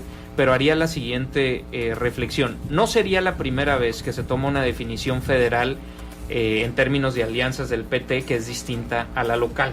El PT al menos en el pasado, hace 5 años, pues en el proceso electoral extraordinario jugó distinto, venía de ser de aliado federal de los partidos de izquierda y aquí juega de aliado del PRI, en algo que para la izquierda partidista sería inconcebible, ¿no? En el ámbito federal. Y en el ámbito local, pues juegan con el PRI y llevan a Nacho Peralta o acompañan a Nacho Peralta a su llegada a la gubernatura y con eso consiguen las cosas que consiguió Joel Padilla, que todos sabemos, que entiendo que eran un par de direcciones en la Secretaría de Educación Estatal, que eran apoyos para los CENDIs, etcétera, etcétera. Entonces no sería la primera vez, aun cuando se pongan de acuerdo allá, que aquí pudiera ser otra cosa. Y pongo un elemento adicional. Recordemos que Indira Vizcaíno fue anunciada como compañera de fórmula de Joel Padilla e hizo todo un trabajo político arriesgándose a ir de diputada en un distrito que le era ajeno, lejano, quizás hasta hostil de entrada, como el Distrito Electoral Federal 02, por no ir en la boleta con Joel Padilla. O sea, lo que le lleva a Indira Vizcaíno a tomar esa decisión es la falta de coincidencia, de entendimiento en términos políticos con Joel Padilla. Entonces ahí también hay una rencilla o una distancia que va hasta el ámbito personal. Y si a eso le sumamos las afrentas que ha hecho al morenismo el Partido del Trabajo en el Congreso del Estado, el respaldo irrestricto al Ejecutivo Estatal en temas tan cruciales como el tema de la deuda y aprobación de cuentas públicas y demás, a mí me parece que sí está cantado que el PT en lo local no va a ir con Morena y que entienden que con la renuncia, porque también esta foto se da después de la renuncia, no antes. Entonces, con la renuncia me parece que en el PT dicen, ella es la candidata y ya ni para qué le movemos, entonces nos vamos a acomodar y no nos acomodamos de aliados, sino nos acomodamos de adversarios. Eso leo yo. A ver, hablas de las afrentas en el Congreso. Yo también lo que sé es que no sé si Carlos César Farías, el presidente de la Comisión de Gobierno Interno del Congreso y coordinador de los diputados del PT, obedezca de manera, digamos, lealtad ciegas a Joel Padilla. Lo que yo sé también es que sí trae él un asunto personal con Vladimir, el diputado Vladimir Parra, ex presidente de la Comisión de Gobierno Interno del Congreso. Eso por una parte. La otra es las acusaciones con relación a los trabajadores, a los jóvenes que estaban como becarios del programa Jóvenes Construyendo el Futuro y que creo que se tenían registrados a más de los que había. Creo que eso sí es cierto. O sea, puede haber afrentas, pero también hay denuncias, en este caso la de Jóvenes Construyendo el Futuro, que son reales. O sea, sí se dio un hecho que pareciera ilegal. ¿Cómo dices que es cierto? O sea, ¿con base en qué prueba? Con base en la información que yo he recibido es que sí, hay, no recuerdo la cantidad, pero creo que eran 40 y tantos o 50, los que sean, 50 y tantos que estaban registrados como becarios, capacitados por el patrón, en este caso por el Congreso del Estado, y se les da una cantidad mensual, que de esos 50 y tantos, creo que la mitad eran los que verdaderamente sí estaban acudiendo al Congreso. Entonces sabía dónde están los otros muchachos. Eso creo que sí existe, eso sí es real. Entonces, afrenta o no, finalmente se denuncia un hecho que al parecer ocurrió. Entonces, o debió también hacerse el que no pasó nada. Se denunció, pero no se ha acreditado que haya habido una irregularidad ahí. Pero bueno. Hasta el momento. Sí, pero yo creo que eso era parte de también una de esta pugna interna para tratar y incluso, digo, yo no comparto lo que estás diciendo. Yo la información a la cual he tenido acceso y que he revisado, y obviamente también hay instancias que les toca dirimir esta diferencia, que no le quito no se puede extraer de lo político que está sucediendo estas acusaciones. Hubo también hasta pronunciamientos de la diputada de Movimiento Ciudadano cuando ella tenía gente de eso, la propia hija del alcalde, donde dices, a ver, esto es un asunto de irregularidad o es un asunto de acusación política en este jaloneo alrededor de lo que estamos hablando. O las dos cosas. Lo que no le quita la obligación, ya lo ha hecho, pero creo que ha faltado insistir en ese tema. La gente responsable de este programa tiene que acabar de esclarecer ese asunto, porque sí le va a pegar. Y desde el ámbito federal, ¿no? Sí, porque lo que se diga aquí, la verdad se ve con el mismo sesgo político que la acusación. Yo creo que ahí tiene que haber el golpe fue político y tendrá que venir un alivio político, ¿no? Probablemente, como no vino el coordinador de los delegados, pero no le toca a él, le tocaría a la Secretaría del Trabajo. A la Secretaría del Trabajo, sí, alguien tendrá que hacer... o a la de la Función Pública. Alguien tendrá que hacer esta declaración. O a la Auditoría Superior de la Federación. Alguien tendrá que hacer la declaración política. En 8 años, ¿no? Que revisan. Bueno, en 2. Estoy exagerando. No, pero le toca aquí a los AFIC, ¿no? En todo caso. No. Es que es el Congreso Federal. Es decir, el Congreso actúa como patrón. Ajá. Claro. Oigan, permítanme hacer una pausa y le seguimos para una reflexión final.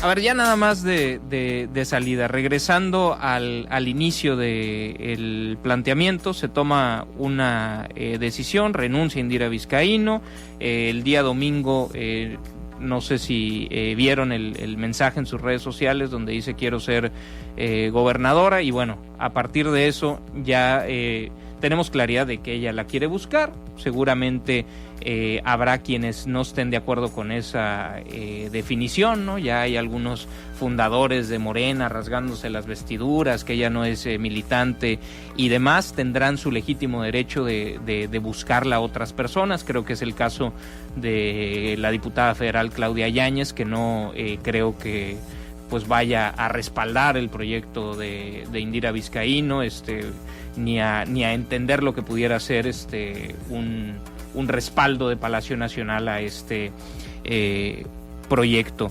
Pero ¿cómo ven lo que viene hacia adelante? ¿Creen que el golpeteo contra Indira Vizcaíno va a continuar en estas siguientes semanas o meses, o pudiera darse también ya un fenómeno como de entender la decisión y sumarse a la decisión, sumarse a la cargada que antes que ya mencionabas, Alberto? Bueno, yo creo que se debe intensificar ese linchamiento del cual ha sido objeto Indira Vizcaíno, incluso si regresa al Congreso Federal, a la Cámara de Diputados, y peor si no regresa, si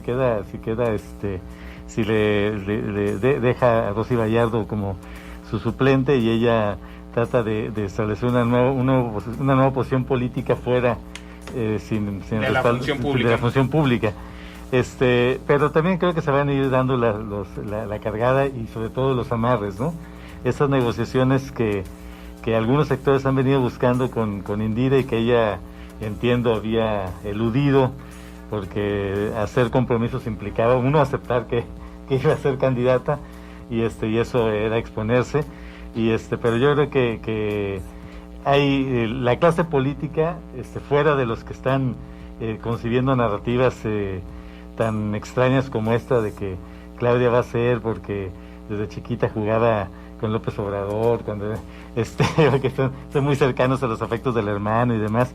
Toda esta narrativa que se ha tratado de construir, yo creo que la clase política sí entiende que hay un señalamiento presidencial, hay una venia presidencial, y van a empezar a expresarse posicionamientos, ¿cómo se llama? Van a ir sumándose algunos sectores y sobre todo buscando un amarre, ¿no? Una negociación, llegar a acuerdos con quien puede ser la candidata del oficialismo a nivel federal. Yo creo que eso sí se va a venir dando. Yo nomás quisiera recuperar algo de lo que dijimos en el bloque pasado. Joel Padilla es del verdadero PT, Noroña no, ni Carlos César Farías, ni mucho. O sea, hay que distinguir el PT de ¿cómo se llama? De los neopetistas, digamos. De los que se suman la bancada que ofreció posiciones porque había que llenar la planilla de lo que es el verdadero partido. Joel es de la nomenclatura del PT, entonces creo que la lectura que se debe hacer de él, de lo que está haciendo en Colima, sí tiene una trascendencia a nivel federal. O sea, sí nos estaría dando señales muy claras de cómo va a jugar el PT. De que quizás está roto su alianza con el morenismo. O sea, porque no es alguien que usa las siglas del PT para ser un senador, sino que es de los de adentro, ¿no? Sí, yo comentaría también algo con respecto a esto de Indira, y estamos hablando como cuando el PRI de hace todavía, no sé, 20 años, o sea, el de Morena. O de hace 6, ¿no? No, yo creo que la reunión con los 10, ¿no se acuerdan? Sí, pero espérame, el de hace 6, el PRI de hace 6 años todavía era muy incierto si va a ganar el PAN o si va a ganar el PRI. Y ahorita estamos hablando de Morena como si lo damos por hecho, de que quien ponga a Morena ese va a ser, y si es Indira va a ser Indira. Algo que ya... Pues de las encuestas. Sí, nada más que hay que tomar en cuenta algo. Primero, volviendo al tema de Morena, ya se le allana el camino un poco a Indira con la posición de Mario Delgado como presidente del Comité Ejecutivo Nacional, que en algún momento parecía como que tuviera interés por competir por la candidatura de Morena acá en Colima. Yo creo que eso ya se descarta y también eso le allana camino a ella. Pero por otro lado, y qué bueno que lo mencionas, y ahorita te dejo continuar con tu argumentación, también hay que decirlo, Indira Vizcaíno no es la persona favorita de Mario Delgado. No creo que tenga el interés tal vez de ni la capacidad para bloquearla si tiene la venia presidencial. Yo creo, la verdad, creo que estas definiciones de candidaturas pasarán por el escritorio de López Obrador, o creo que ya pasaron, la verdad. Se habla incluso de un supercomité electoral, ¿no? Es que si ya pasaron, ya no habría entonces mayor escollo, ¿no? Ya estarían esperando el día de la jornada electoral. Yo creo que el López Obrador no es tonto y hace una lectura realista de la situación en Colima. La marca Morena está muy bien posicionada, la imagen de Indira Vizcaíno está muy bien posicionada, juntas suman, a diferencia de otros prospectos donde la marca pierde al agregarle un nombre, una figura política, o donde la figura no crece mayor cosa al asociarla al partido. Yo creo que esta combinación, si se da, no quiero decir que esto ya es definitivo, pero sí hay como elementos, indicios claros de que puede ser la candidata, simplemente por una mera cuestión aritmética, ¿no? Sí, por eso yo les decía, habría que tener también cuidado con esto, porque dice, sí, las encuestas te dicen que está posicionado, sí, las encuestas de hoy, o las de la semana pasada, o las de meses pasados, pero todavía claro, habría que esperar. La elección intermedia del partido en el poder es muy complicada para el partido en el poder desde el 97. Y la elección intermedia coincide con la elección de gobernador. Las dos ocasiones en que el PRI ha estado más cerca de perder la gubernatura fueron en elecciones intermedias para el PRI. En el 97, cuando Moreno Peña fue el candidato y Ernesto Zedillo era el presidente. Siempre la elección de gobernadores intermedia. Sí, así es, eso lo acabo de decir. Pero se refiere a cuando era el PRI gobierno federal. Y la elección de Nacho Peralta, que fue muy, muy complicada, era la intermedia de Enrique Peña Nieto. No hay que despegarnos de eso. La elección intermedia de Fox fue dura para el PAN y no ganó aquí. La elección intermedia de Calderón fue durísima para el PAN, no ganó aquí, obviamente. Hay que poner atención a esta parte. Yo no digo que sea una tendencia, pero eso ha ocurrido desde el 97 repetidamente hasta 2015. Yo sí creo que hay elementos para entender que se ha tomado una decisión de que Indira Vizcaíno sea la candidata. Me parece que no lo van a digerir también algunos de los personajes del morenismo local por sus características. Anticipo que va a haber obviamente resistencias. Pero yo también, en lo que dices, nada más diría dos cosas. Uno, en este momento, la más probable la que tiene más probabilidades de ser la sucesora de Ignacio Peralta es Indira Vizcaíno. Sí, nada más que la elección no es en este momento. Claro, por el peso que tiene Morena y por el peso que tiene ella. Y por otro lado, me parece que por muy difícil que sea para el gobierno federal la elección intermedia, lo cual se pueda reflejar en las cámaras y lo cual se pueda reflejar en que no sea una cascada de votos a favor del López Obradorismo, aquí se está jugando una elección local y hay que ver la evaluación y unos van a querer llevar la discusión al tema federal, quienes no son cuatroteístas aquí, y obviamente desde el cuatroteísmo se va a tratar de recordar los temas locales, claro, la evaluación de Nacho Peralta, lo hecho o no hecho en este gobierno y en todos los anteriores, en uno de los 5 estados que nunca ha vivido la alternancia partidista. Y bueno, ya se nos acabó el tiempo. Pero Chihuahua. Bueno, pues habrá que repetir la invitación. Sí. Juan Carlos, Adalberto, muchas gracias y gracias a todos ustedes por habernos acompañado. Les seguimos pues a la siguiente. Por lo pronto, yo me despido, soy Miguel Ángel Vargas y les deseo el lunes y el arranque de semana que ustedes se merecen. Primera Estación, el podcast de estacionpacífico.com con Miguel Ángel Vargas. Es traído a ustedes por La Marina, va con tu estilo, Cervecería de Colima, nos gusta mucho ser de aquí, y Kiosco, celebremos lo nuestro. Presentaron